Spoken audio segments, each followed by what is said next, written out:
Assalamualaikum warahmatullahi wabarakatuh.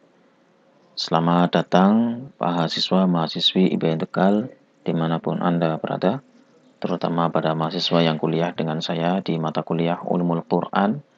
Pada kesempatan kali ini saya akan membahas tema tentang nuzulul Quran dan penulisannya.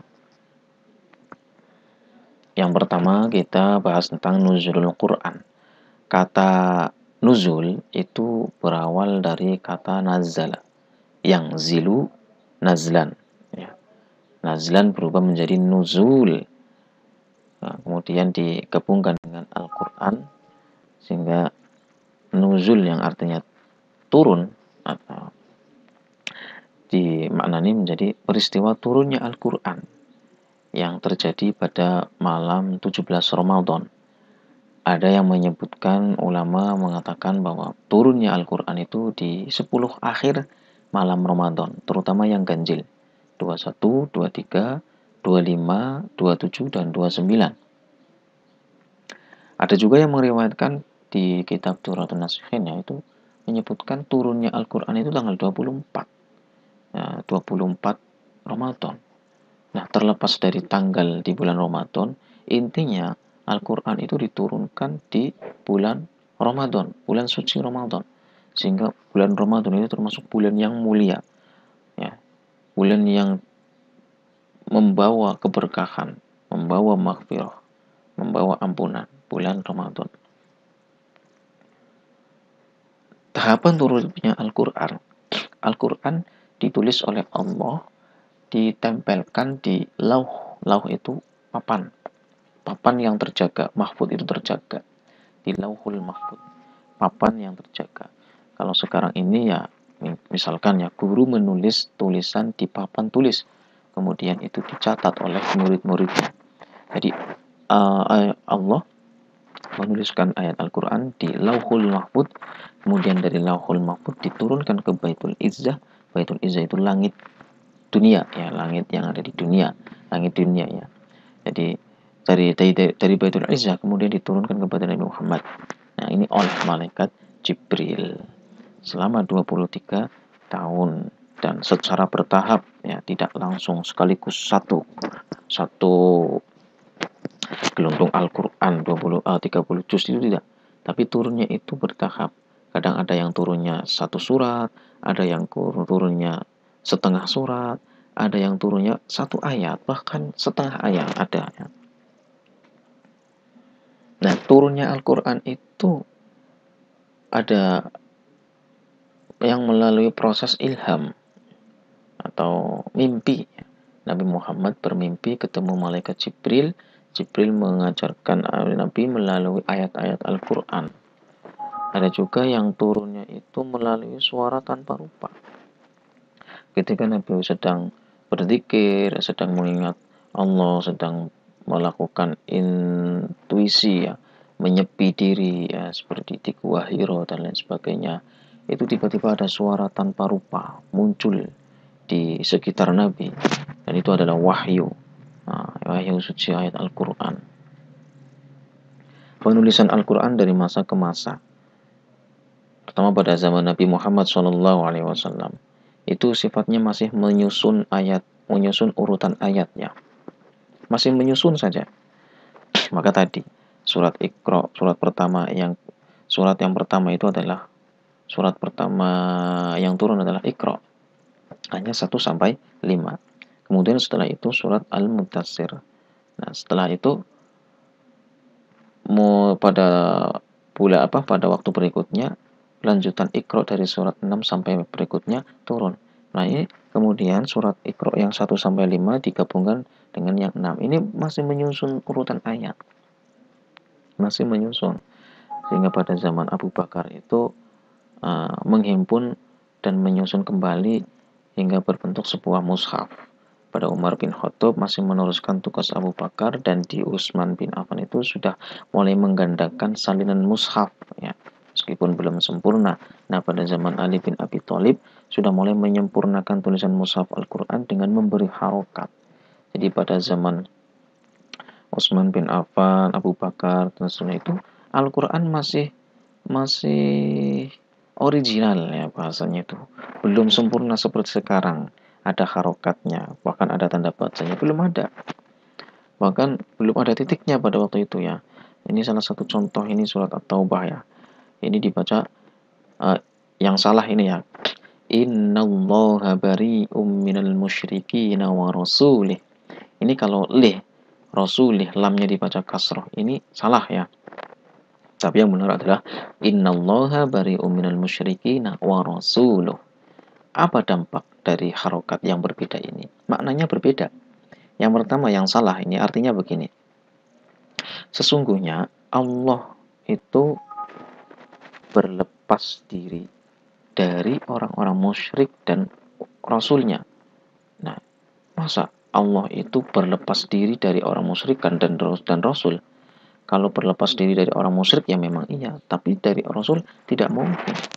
Maka meskipun ini susunannya adalah rasul ya, susunannya itu setelah rasulnya itu setelah musyrikin bukan Allah. Maka makna yang sebenarnya itu adalah sesungguhnya Allah dan rasulnya berlepas diri dari orang-orang musyrik. Meskipun minal musyrikinnya itu lafadznya di tengah-tengah antara Allah dan Rasul ya. Jadi ini perdebatan pada waktu itu ya.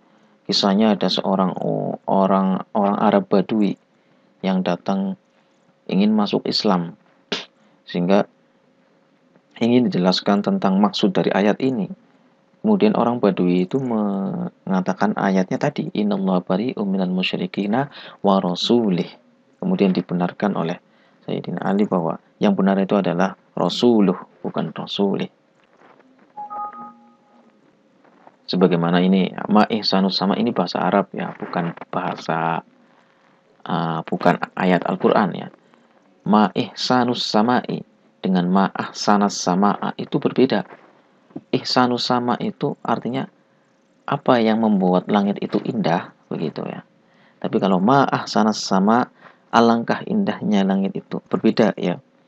Suatu kisah itu ketika Abul Aswad sedang santai-santai duduk dengan anaknya menghadap ke langit, memandang bintang-bintang di langit. Kemudian anaknya itu berkata, ma ihsanus sama. Kemudian Abul Aswad menjawab, huwa an-nujum dan lain sebagainya, bintang ya, belak rembulan dan seterusnya. Kata anaknya itu mengatakan ma ihsanu sama, yang artinya apa yang membuat langit itu indah. Kemudian Abul Aswad menjawab bintang, rembulan dan seterusnya. Terus disangkal oleh anaknya, bukan itu yang saya maksudkan ayah. Yang saya maksudkan itu adalah alangkah indahnya langit itu.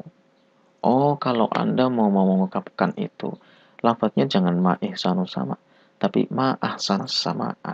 Kalau sifatnya memuji langit itu pakainya ma ahsanas sama, bukan ma ihsanus sama ya. Setelah itu kemudian barulah dirintis adanya pembenaran gramatikal Arab dari segi nahwu.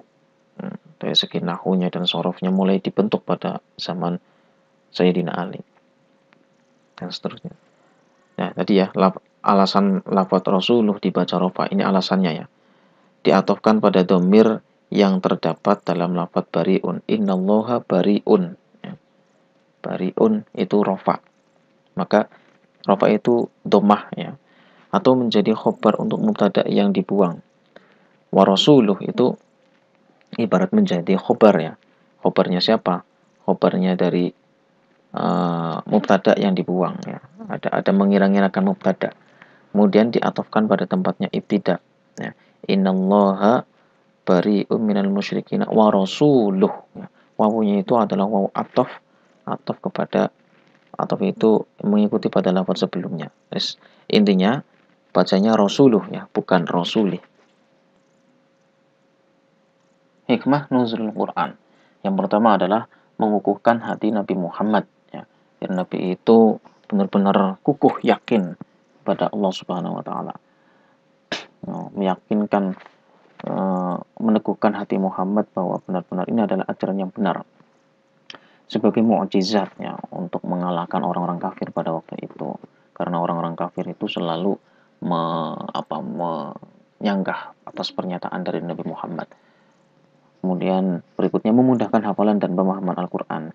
Dengan turunnya Al-Quran secara bertahap itu menjadikan menghafal Al-Quran itu semakin mudah, tidak secara sekaligus ya. Satu ayat dihafalkan, satu surat dihafalkan. Itu memudahkan para sahabat untuk menghafal Al-Quran. Kemudian bukti bahwa Al-Quran itu bukan sebuah rekayasa yang turunnya itu secara waktu yang sangat panjang, bisa disusun sedemikian rupa sehingga tersusun secara rapi, tergandakan secara rapi. Itu bukti bahwa ini adalah bukan rekayasa. Menerapkan hukum secara bertahap. Ya, menerapkan hukum secara bertahap. Contohnya penerapan hukum secara bertahap adalah ketika tahapan dilarangnya khamar. Dari khamar itu awal mulanya itu adalah diperbolehkan.